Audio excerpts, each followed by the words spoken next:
saving up for your dreams. From there, we're working on your networking skills. We're working on getting you to focus on your career and your business. And we're introducing skills along the way that are going to help you to dominate in your life. And it doesn't stop after the 8-week development program's over. As members, we're coming on live calls each week. We're facing monthly and weekly challenges together, and we're pushing each other to be our absolute best. In addition to the live calls, we have our own private Slack forum. We don't do anything over social media, so nobody's looking over your shoulder, and you don't need to worry about getting annoyed with a bunch of notifications. So if you're interested in checking out the Warriors Obituary Society, head over to www.warriorobituarysociety.com. And if you check it out and you still have some questions, feel free to email me over at chris@warriorsoulagogi.com. Life is too short to let pass by. The Warriors Obituary Society is your perfect chance to grasp hold of it. And unlike a lot of other programs, it's not going to cost you thousands of dollars to do so. Check it out, guys. Let me know what you think. And let's get back to this programming with the Warrior Soul Podcast. Well, that's really important for our audience here because, we're talking to the veteran community and, you go to the VA and you tell them you have certain problems and they'll give you like a laundry list of medications, like Ambien, antidepressants, all kinds of just crap that they will give you.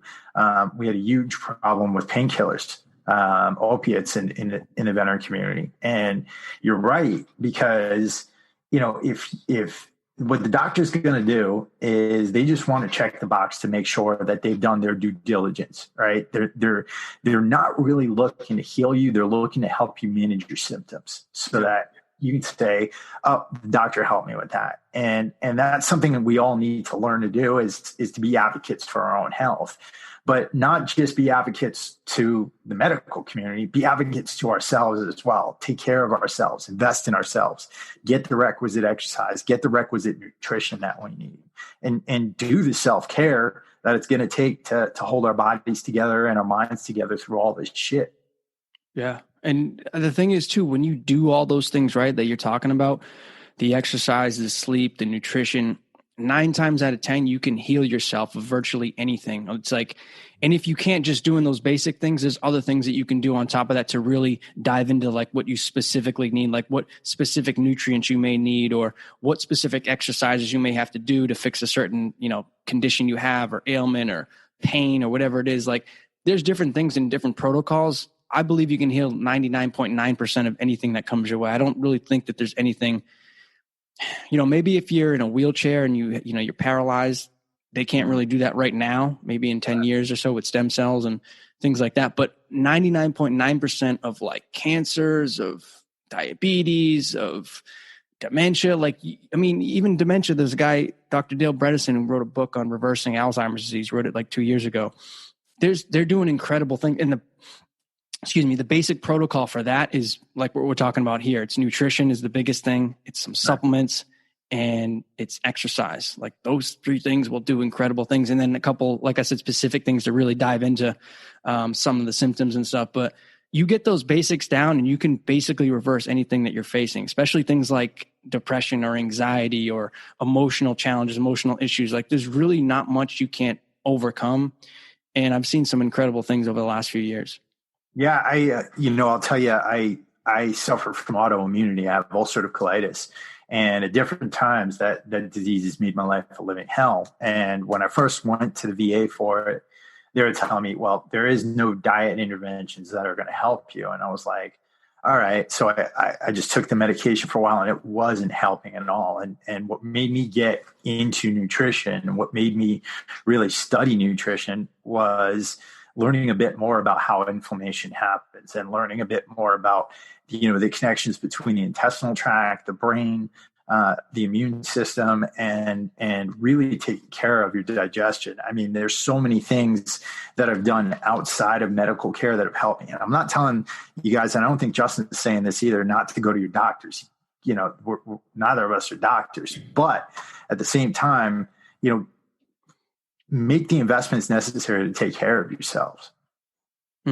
100%. And there's even functional doctors or naturopathic doctors or just like holistic practitioners that know a lot more than me and probably a lot more than you, Chris, about this type of thing, like the nutrition. And you know what the crazy thing is? The sad thing, like doctors are great, and I'm not even trying to bash doctors in this episode at all, but I'm saying they're very limited in what they can do. Like an emergency happens, you get shot or something, or you get in a car accident, you want to go to the ER, you want to see a good doctor. They can save lives. They do save lives every single day.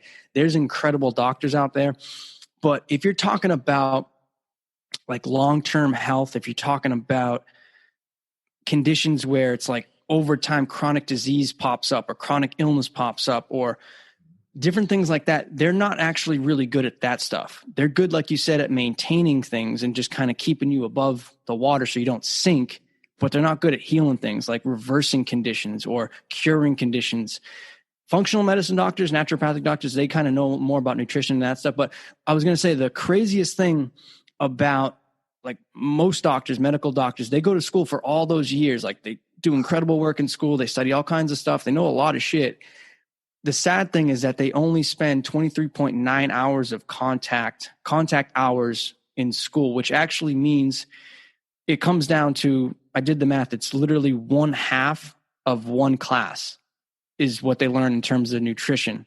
So all the schooling they get, all the classes they take 1/2 of a class on nutrition. The most important thing to your health is nutrition. That is the number one thing. Exercise is right underneath it, sleep's right underneath it, but nutrition is right at the top. These doctors take 1/2 of a class. That is insane.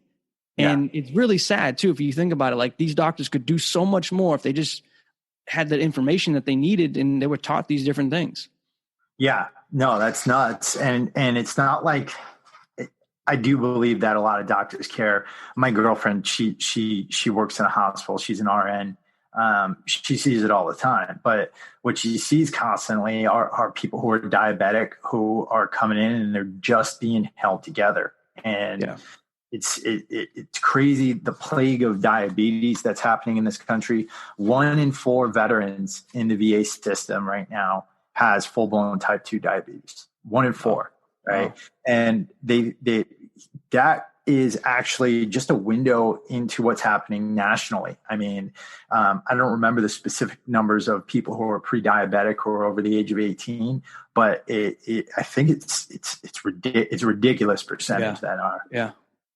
Oh yeah. I mean, just look at the overweight too. It's like overweight or obese is like close to 50% of Americans are now overweight and obese. I mean, that's insane. Like look at it a couple decades ago, it was nowhere near that number. It's just gone up dramatically. And that's what it comes from the food. It's the terrible food that we're eating and the terrible food pyramid that they've been teaching us to eat for decades now. Like that's not working. It's not right. And the crappy food they give our kids in schools and McDonald's everywhere on every block. It's like, do the math, man. It's pretty simple to see why we have all these like chronic diseases popping up and why more and more people are getting sick. Yeah, no, absolutely. What's your book going to be about, man?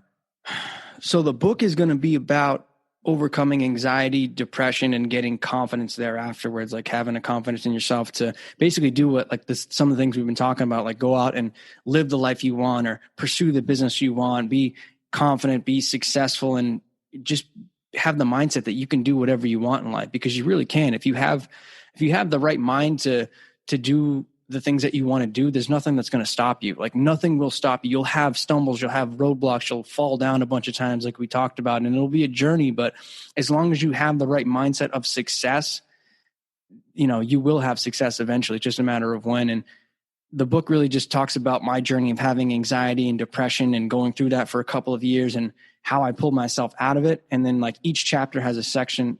Each chapter talks about one major key point, and in each section, like the anxiety section is maybe like 9 chapters and the depression's like 9. So they have like 9 different points of like what you can do, different strategies you can do to overcome anxiety, overcome depression. And then the confidence one's like 8 or 9 sections of like what you can do to get more confidence.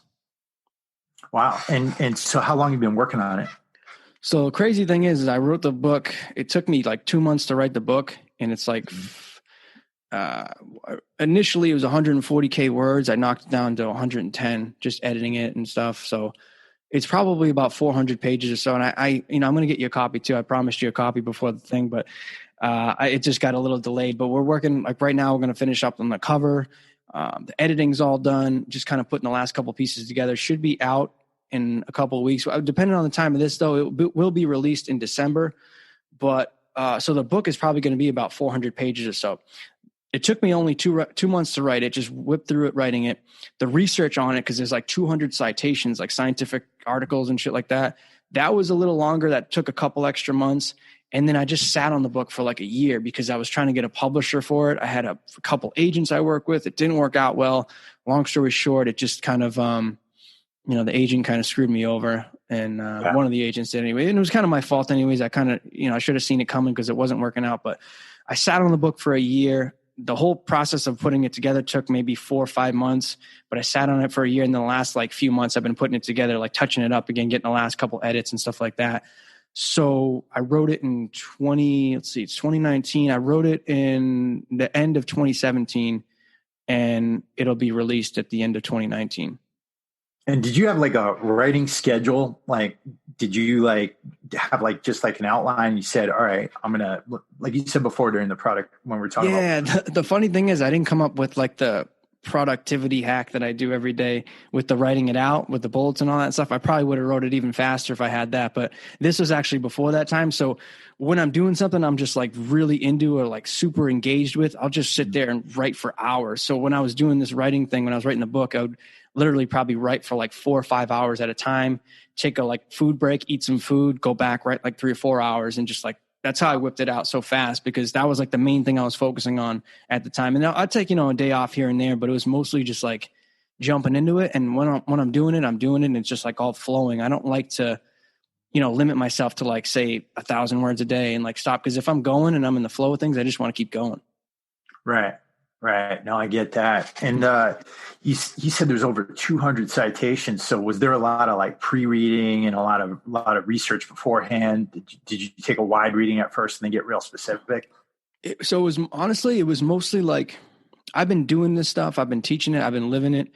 I've been helping other people do it for years. So it was more like I already had the topics. So when I wrote the book, I had a whole list of the sections I wanted to write about, basically a whole outline. This is how I write any books is I'll write out like a idea for each chapter. And then within that, like that's it. But then I'll take that idea because I know I have all this information in my head about what I want to talk about. I'll take that, throw it on like Word doc, Microsoft Word, put it at the top. I already have that headline of what that chapter is going to be about. And then from that point, I'll just free flow all the stuff that I'm pulling out of my brain. I want to throw it onto that chapter. And that's what the chapter will be about. So I'm just going right through the first time. And then I'll do all the edits and stuff later on, but I just want to get it all out. So I'll get it all out. And then as far as the research goes, I wrote the whole book first. Mostly, maybe a couple things here and there where I'd like just double check something, but I basically wrote the whole book first and then I went back to it later on and got the research to back it up. Cause I already said, like I said, I already knew all this stuff works. I just needed like the scientific research to back up what I was saying. So I kind of went back and I wanted to make sure it was legit. And if something, maybe a couple of things here and there wasn't really legit, I'd pull it out. It was like, maybe I shouldn't say it quite like that. Let me take that out. But most of the stuff was already in there and I just kind of went back. And the research itself, though, to find these articles and read these different things and get like actual legitimate studies and, double blind placebo controlled studies and things like that. It was kind of tough to do that. It took a lot longer than I thought it would. Yeah, that's I think that's the hardest part of everything is just kind of aggregating that kind of stuff. I mean, when you're going to write, there's a flow to it. You generally have the structure laid out in your head. I'm writing something right now. And what I've done, like I started just with a period of reading, like reading lots of books, taking a wide reading, and then kind of narrowing it in but I've written for a few fitness publications too. Testosterone Nation's one of them. And they expect like heavy citations in what you're doing. And so whenever I was doing that, what I would do is I would have the research in my head first. It was like very much the opposite. I have the research in my head first. I'd have the list of resources and then I'd go in and then I'd put it all in. But that's it's funny how different people's brains work. I was just going to say there's no right or wrong way to do it either. It's very interesting though that you did it like the opposite of kind of how I did it. It's cool. Yeah, it's interesting, man. So the show is called the Elite Man Podcast, and it's Elite Man Magazine. What